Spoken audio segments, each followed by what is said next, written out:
Welcome to the pre-recording of lecture 23 in session 12 of the 8-week summer course, Introduction to Computer Science. Our previous session was occupied by the midterm exam. So now we are starting the second half of the course. So this lecture is scheduled for the first day of the 5th week.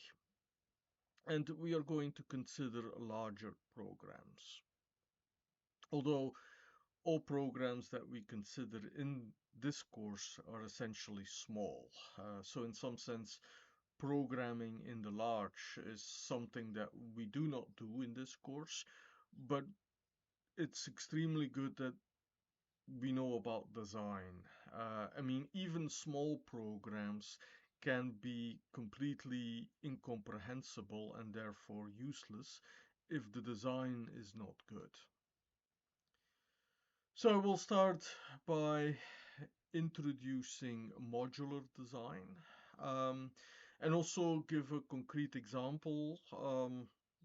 The example in the second part of the slide presentation is a former exam question. So you will be given two different designs and you should justify what is the right choice, um, motivating your choice, referring to the principles of good design, which we will cover next.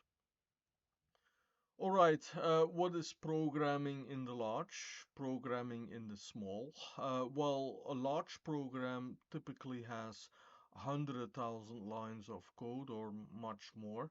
Often there are also several programming languages. So Python is an excellent programming language, but when you go to large programs, it is extremely unlikely that you will deal with one single language. Even languages, people referring now to more natural languages. There are people who talk English and people also who talk English, but you can talk in a way that is completely different. So even if it's written in the same language, many different teams of programmers, they will have different styles. A program can live on for decades, 20 years or more. So there is also the time uh, characterization that characterizes what is a large program. We will introduce object-oriented programming later, but modular design and modules is actually one of the tools that all large programs have. So we have already worked with modules, but the programs are just at a very elementary level. There is no longer one single file that contains the entire program. Well, if there would be one single file with hundred thousands and million lines of code, it would already be a bad design, I would say. All right, we will break up complexity in smaller pieces, and the pieces are called modules. A typical, so we introduced functions, and you could also say that a module is a collection of functions, or a library of functions. Um, the modules are often in um, layers and levels, so they can be stacked up a hierarchy. So we talked about operating systems. So that's one of the examples of huge software systems. At the bottom there is the kernel. Then on top of that are the main operations that apply the kernel, and then there is the user interface. Typically we interact with the operating system through an interface. And in a way, every program could have kind of this type of hierarchy. I mention here the mathematical software system SageMath, which consists of a collection of various specialized software systems. So these are the components, also called the modules. Then there is Python that kind of glues it. It's actually an enhanced Python. And then there is the notebook interface, so which acts as a graphical user interface to the software as well. Very similar how we in this course use JupyterLab. Okay, when we talk about software system, we talk about a collection of the modules and the relationship between those modules. So the design uh, already needs to be carefully documented and thought about. So we need to decide how the software system will be decomposed in several modules and how the modules will relate to each other. In every module, so this is also applies to Python, we import from a module, we import resources, and the module from which it is imported exports its resources. The resources can be functions, but it can also be data structures. So we may have a complicated data structure that is hidden from the users. I will give more examples. So every module has an interface. Again, as a Python programmer, every function must have a documentation string. So the collection of documentation strings is typically the interface of the module combined with the prototypes, the headers of every function. The body is then typically what is only visible to the writer or the developer of the module. So typically, when one uses a very good module, one does not need to know the particulars of an implementation. Of course, so this is also to indicate that users of a module and developers of a module, they are often different sets of people. So the user can also be a programmer, somebody who makes another application. Okay, so now we come to three criteria. So there are most likely many criteria. So there are entire books and courses on software engineering. I will highlight three recommendations if you design modular software. So there is information hiding. So there must be clear separation between the interface and the body. So programs that are going to use the module should actually not depend on how the module is implemented. So there's the word change here. So design for change will be another principle. But in very large software systems, it would be disastrous if one small change in the body would affect all other components. If you would need to search through millions of lines of code for all the pieces that are affected by one tiny change. Here is an example from computer algebra at the bottom. So if you work with a polynomial as a user, when you compute with polynomials, you like to think about polynomials in terms of coefficients, monomials, exponents, and the operations that you can do with those polynomials. How the polynomials are stored is not relevant when you are using the polynomials. But of course, they are very relevant for the type of operations.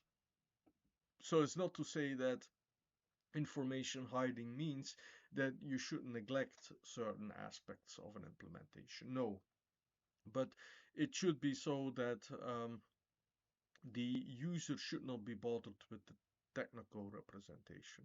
Coming in again to a polynomial, you can store a polynomial as a sequence of coefficients. In Python, you could use a tuple. So a polynomial is a fixed object. But you could also have a list where instead of the position of the tuple defines the exponent, where actually you have a list of tuples, where every tuple contains a coefficient and an exponent. So that's an alternative representation. All right, let's go to the um, second recommendation. It's a dual. It's phrased as low coupling and high cohesion. So it concerns coupling and cohesion. So what you can also frame it negatively. You don't want high coupling, so you don't want the modules are heavily depending on each other. Also, you don't want too many dependencies. So in your program, you may not want one central piece there, and everything else depends on that piece. That might not be a good design.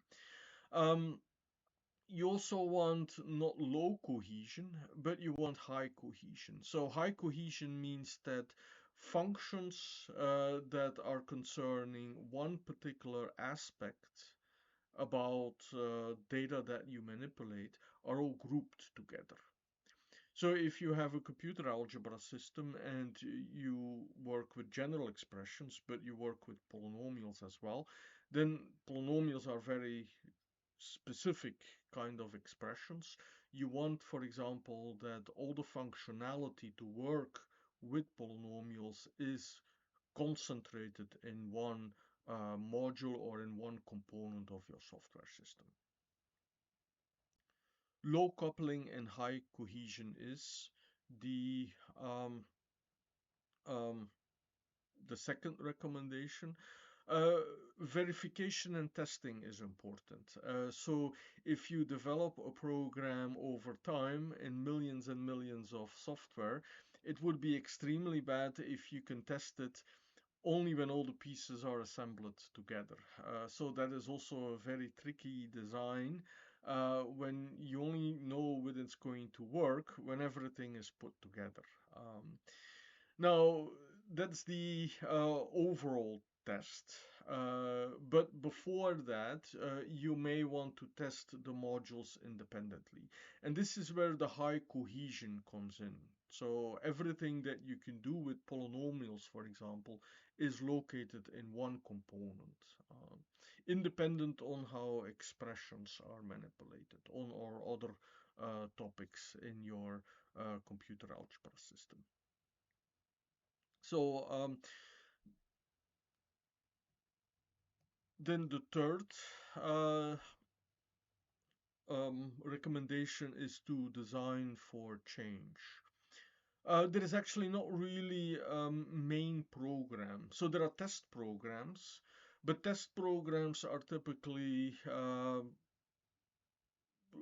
running different cases. So it's often not so much that you can also test it with one application or one usage in mind.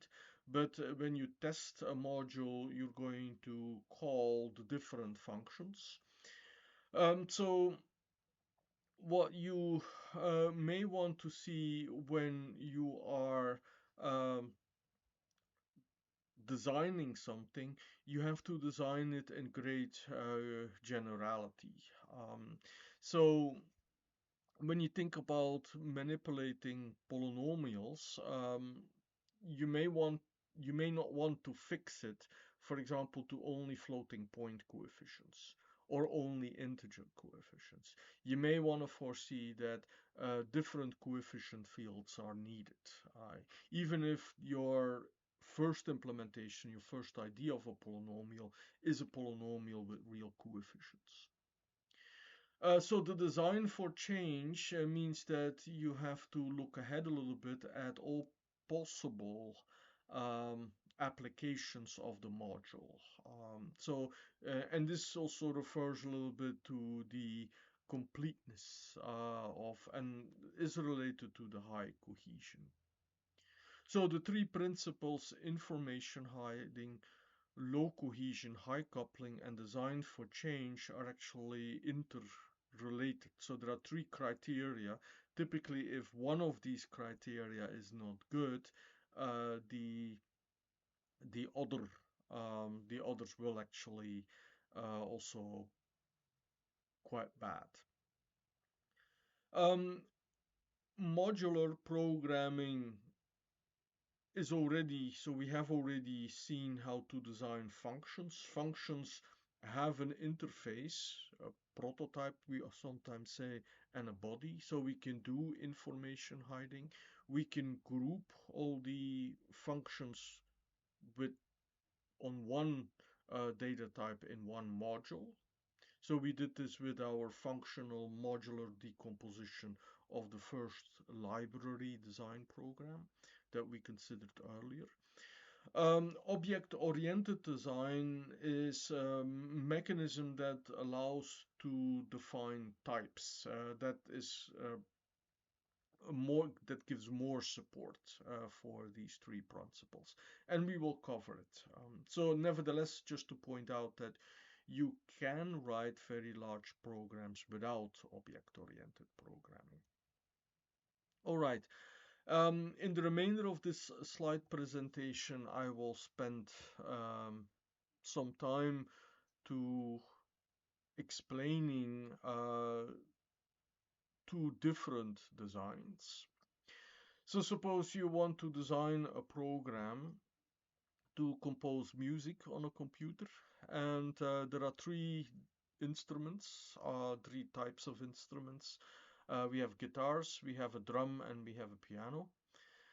Um, each instrument is given with an in function, so that takes in the instructions, and out comes the sound given the instruction.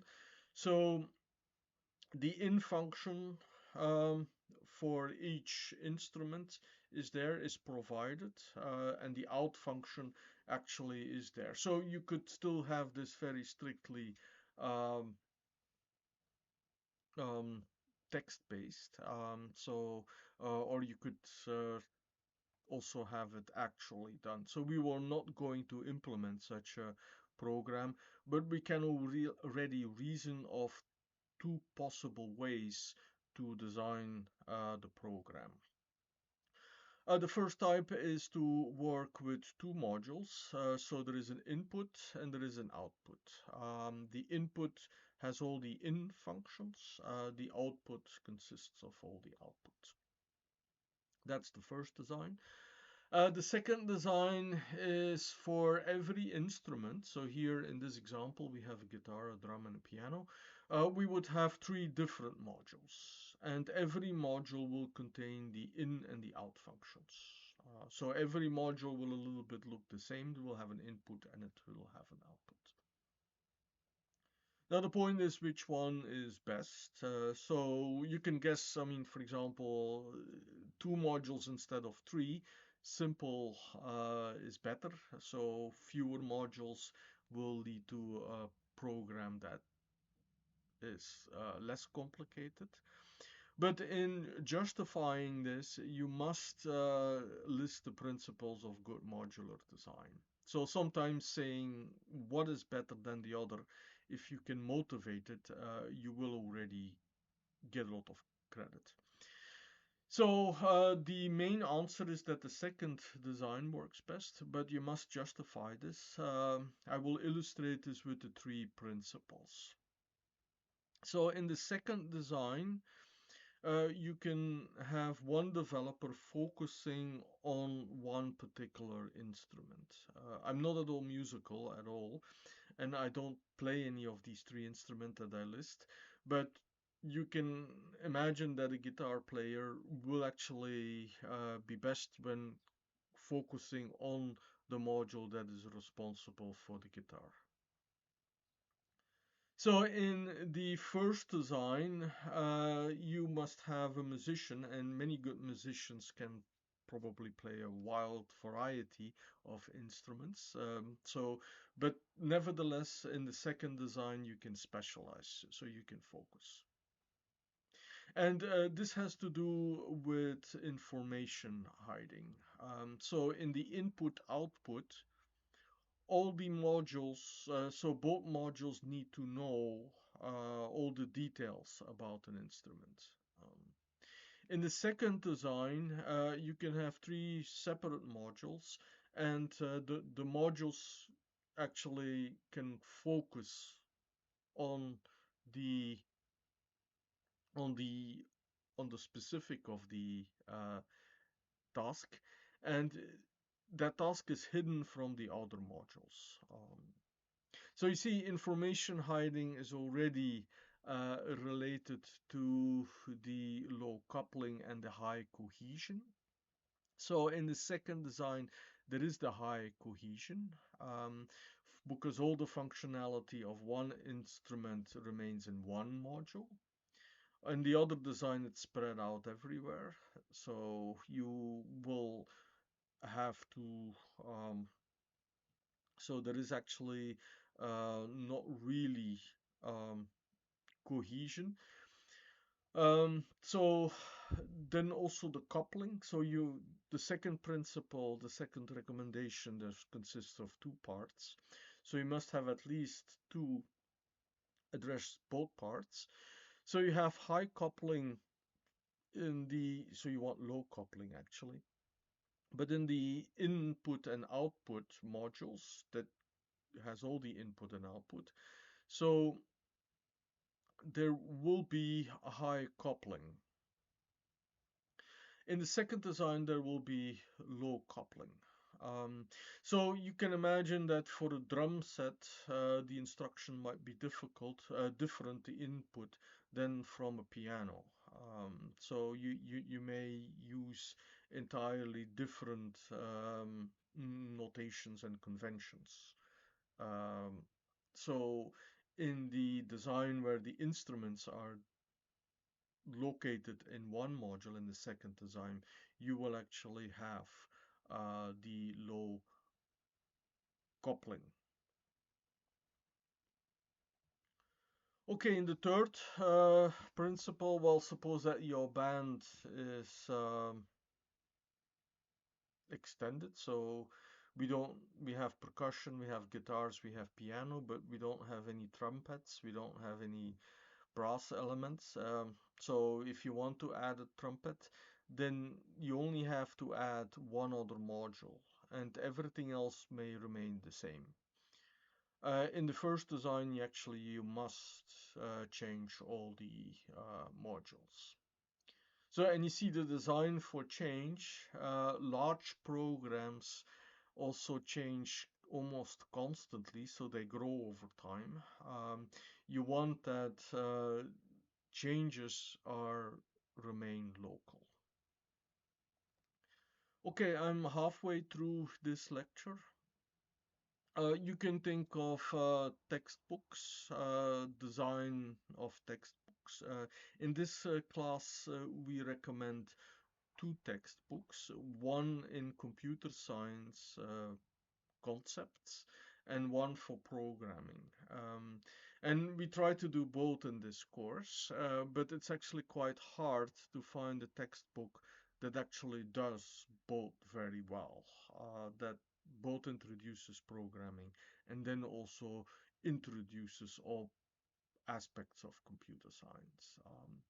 So you can think about that when you think about the exercises.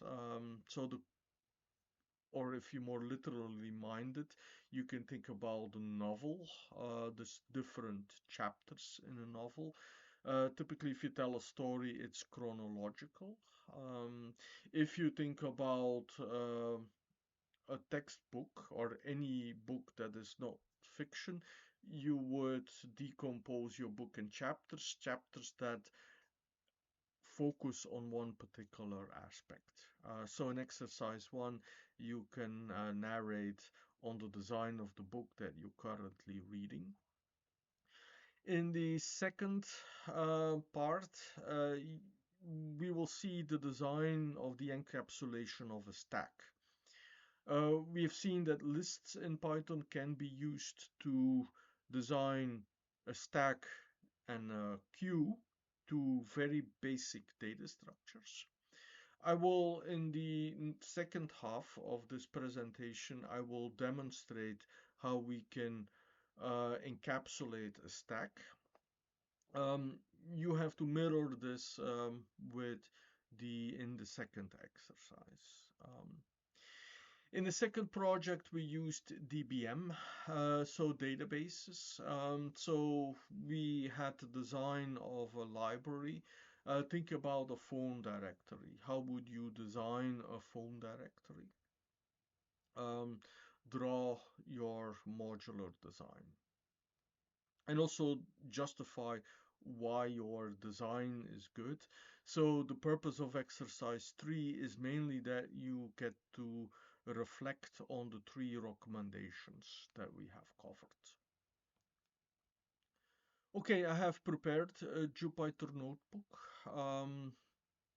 So let me go through it. Let me also go to the first diagram actually. So we have used the diagram and the Jupyter notebook to draw flowcharts. So you see there is a flowchart, but there is also a UML button here. So in drawing this flowchart, and I will not do this I will not demonstrate the drawing online, but what you can see is that I have used certain types of the UML. UML stands for Unified Modeling Language. And as you can probably see, it is loading, it has loaded. So there are several aspects of UML. So when it comes to object-oriented programming, we will see how to define actors. But here I used, oh, I'm sorry, this is UML. I probably used something different. I used this part here. So there is the data that we want to store, the stack, and I used here, so this is more the control operations, but in a modular design it works fine. I had a task, and I think I selected this because of the user. There was somewhere um, a user logo that I had. So there is a user task, or perhaps I got it from the UML. No, it's not. It's escaping me. So in any case, we will go at some point go to the UML. So I think it should be here. Yes, there it is. So here you see the user logo. So I will have one main program, but that main program will also be divided into functions. It's essentially a test program that tests the operations in the stack. So what's the main point of this exercise or this illustration? I want to introduce a stereotype modular design. So there are many ways and many ways on how you can organize your software. I use the diamond design here with one test program on top, an interactive program. Then we have the data structures at the bottom.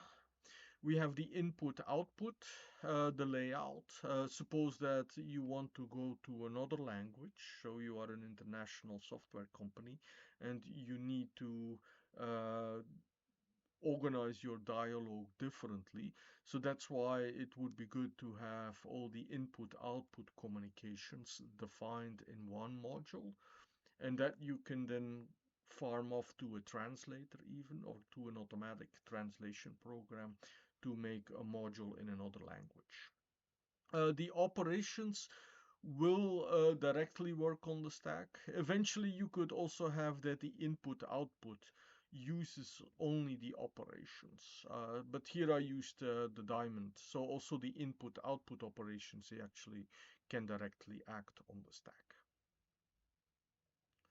All right, I have made a screenshot of this diagram and here imported this into the Jupyter Notebook. So the Jupyter Notebook has the advantage that I can document what I wanted to express with this diagram. So lists can be used as to implement the stack. A stack, again, what is it? So think about a pile of books. If you have too many books or you have too few bookcases, then you will have piles of books. And you can only get to the bottom of the pile by taking off, by popping, as we say, the books one after the other till you get to the book at the bottom. So we have popping from a stack, pushing an element to the top of the stack. So these are the two main operations in any stack. We can provide others to it, but the pop and the push will be the two main operations. In the input and output, we will uh, prompt the user for an item. So here it's useful if this prompt is in a neutral language. So you can also change the style. You can actually invent a nice prompt character for your prompt. Um, but it's good that this is separated from the operations. And then there are the test programs. I mentioned UML, and I may have used some of the aspects of UML, but when we get to object-oriented programming, I will say more about this. So UML stands for the Unified Modeling Language. Okay, here are the modules now. So running the interactive program is better not done in a Jupyter notebook. But the Jupyter notebook is also good to recap certain aspects of modular programming. So I was talking about large programs. They are no longer in one single file, but often they also no longer in one single folder. We have the file script analogy. So you can also say folder for a collection of modules. And you can separate where you are going to run your program. Here I put everything in a folder code. When we get to packages, so we can package our modules into a package, just like you can have SymPy, NumPy, and all the other very useful packages. You can package all your useful code into one. And typically you do this by putting all the code in one folder. So I will be accessing the modules in that folder from within a different folder. So I'm here now in this folder lecture 23, summer 23, MCS 260, and that is in my courses folder. So by launching Jupyter Lab in this folder, that's the current folder where I'm currently working in, that was automatically added to the path, but the code folder is a subfolder. So when I do import stack of data, when I do the import stack of data, it will fail if I did not do this insert. Now notice there are two things that are very specific about this insert. There is the syntax. So in a terminal window, how do you know this? Well, let me go to a terminal window. if you do pwd, so this is in the PowerShell, but that is a command that also works on Linux and Macs.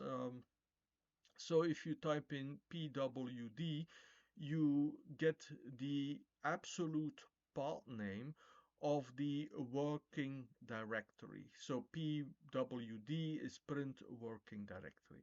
Says that is the directory where you currently are. And I can ask for the directory listing. I have the folder code that is sitting in there, and code contains the stack of data underscore IO, and also the stack user and the stack data. So this collects everything. Um, Let me go back to the modular design. So it's important that you, on your computer, you download the scripts, put them into a separate folder code, and it doesn't matter where you put it, but in that folder you type pwd, and you will copy and paste whatever you see. You will get the absolute path name, and you will insert that in front of the path. Then the import stack of data works. And here you see the interface of the module. So the interface is displayed in the help. The dir gives you the functions that are in there, but the help is actually what you would need to see as a user of the module. And you see there is the pop that returns the top item of the stack, and it also removes the item of the stack. If the stack is empty, then there will be an error. So this is a very basic implementation. That's why I provided the function length. So the user can eventually check on the length and not do any popping if the length is 0. Pushing is the element, is the other operation that will put the item on the stack, on top of the stack. Okay, so then the other module is import stack of data underscore IO. So here you see the operations. There is the showing of the top. Sometimes you don't want to pop from the stack if you want to retrieve an item. You just want to show the top. In some sense, you could also extend the stack of data with a function that returns the item without popping it. So that is in some sense also what the show top does. For testing purposes, showing the entire stack is also interesting. Now, the showing of the entire stack will just print the list representation for the stack. So it will not hide too much here. All right, then there is the main program. The main program is in a function main, but it has two test functions where the user is asked to pop or push, and then there is the testing of the input and output.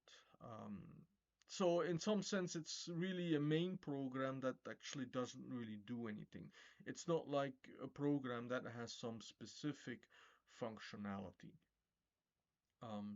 Often these mains are also, so it's often good practice to have a test.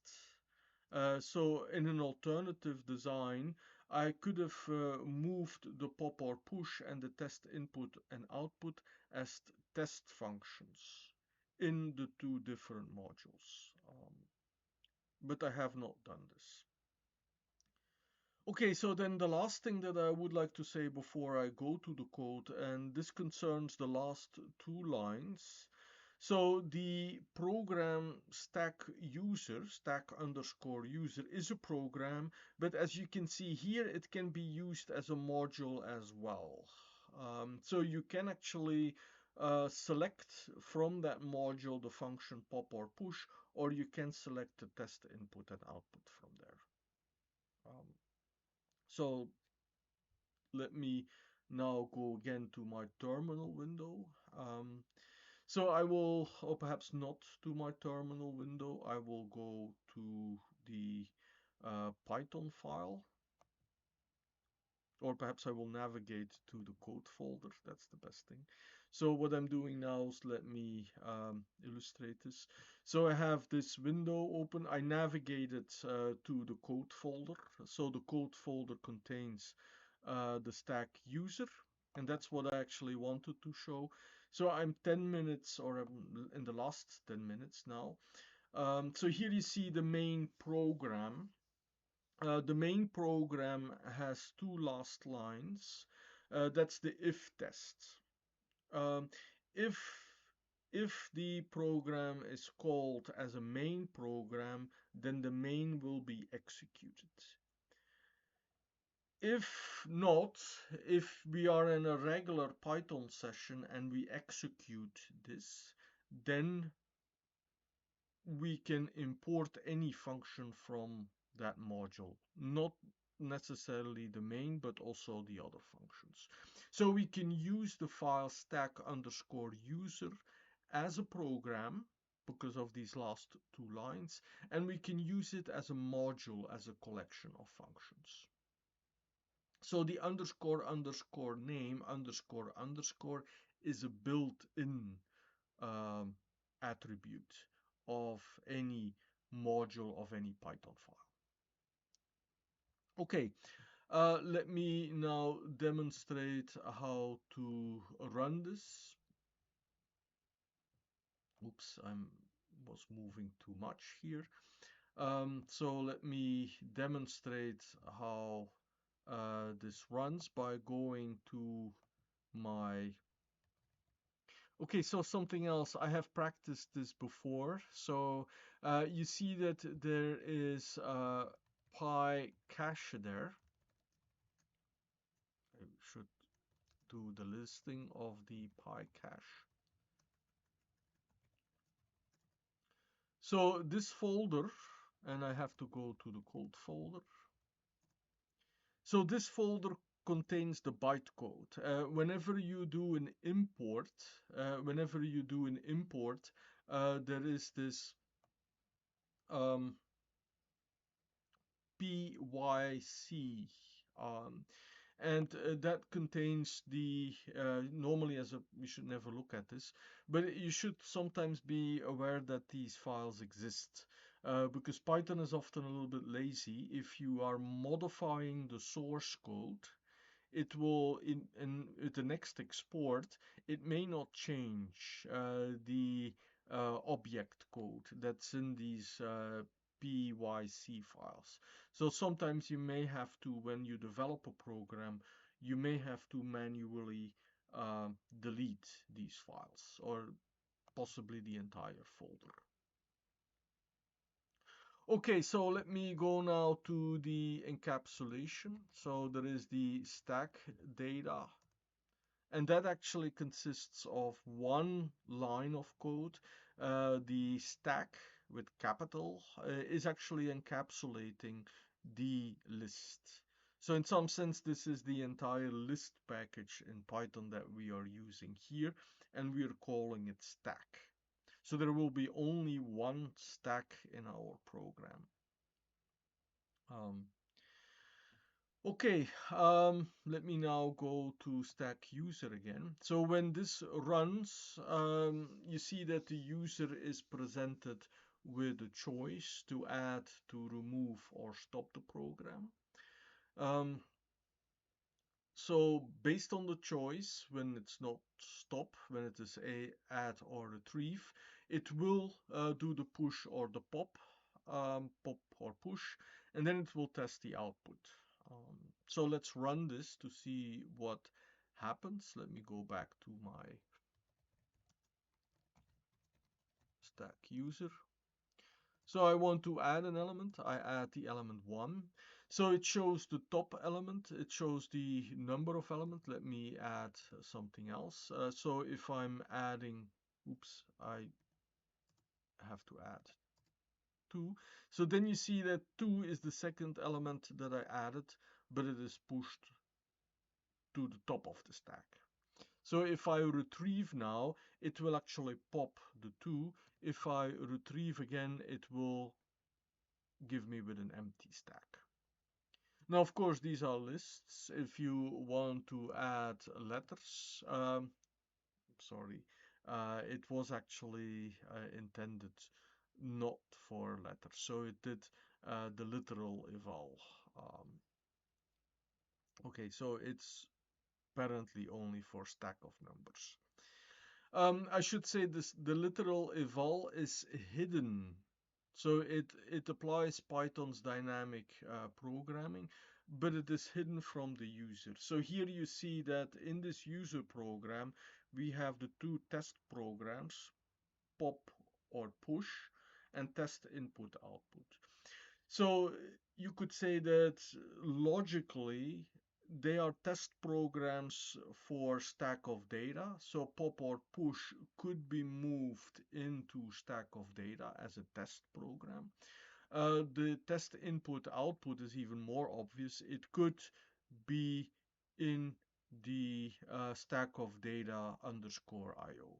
However, you see here that I didn't do this because that would create extra dependencies. So you see that the pop or push depends on the IO, depends on the prompt. And you see that the test input output depends on the stack of data. So you would introduce extra dependencies between those two modules.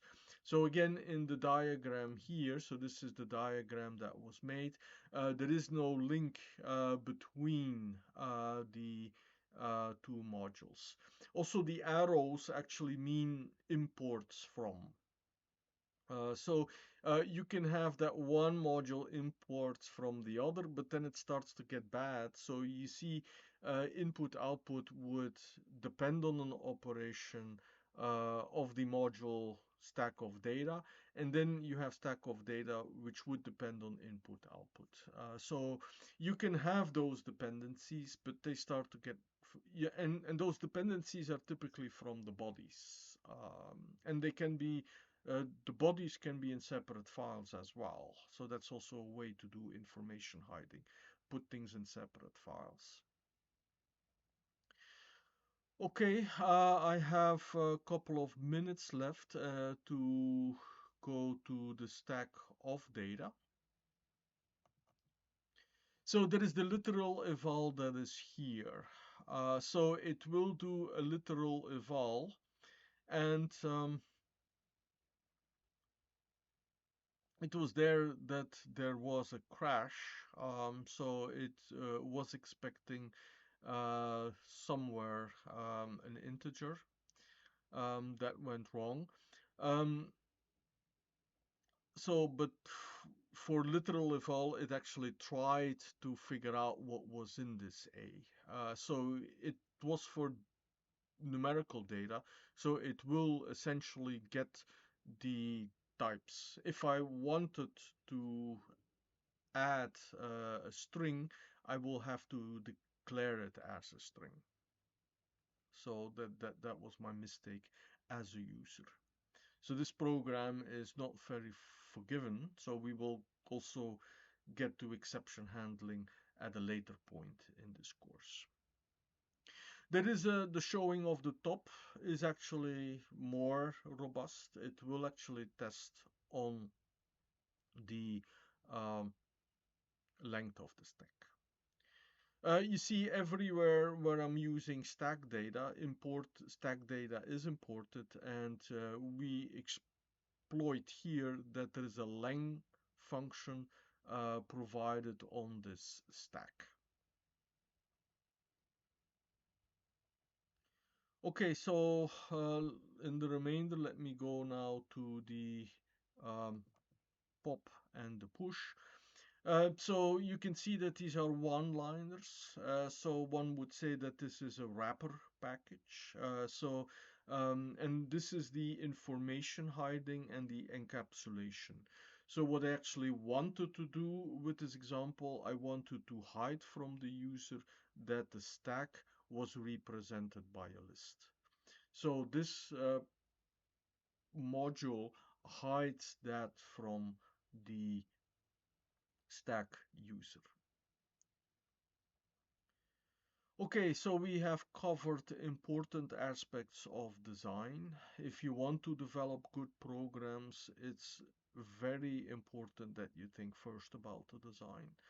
Um, and the coding that we are doing now is often directly in writing Python files. So I'm using the Jupyter notebook now mainly to justify designs, to show pictures of designs, and to show the interface of designs. Okay, I'm going over time. I hope that this was interesting. In the second part, so the second part of this section, the next lecture, I will see a more interesting application of this design.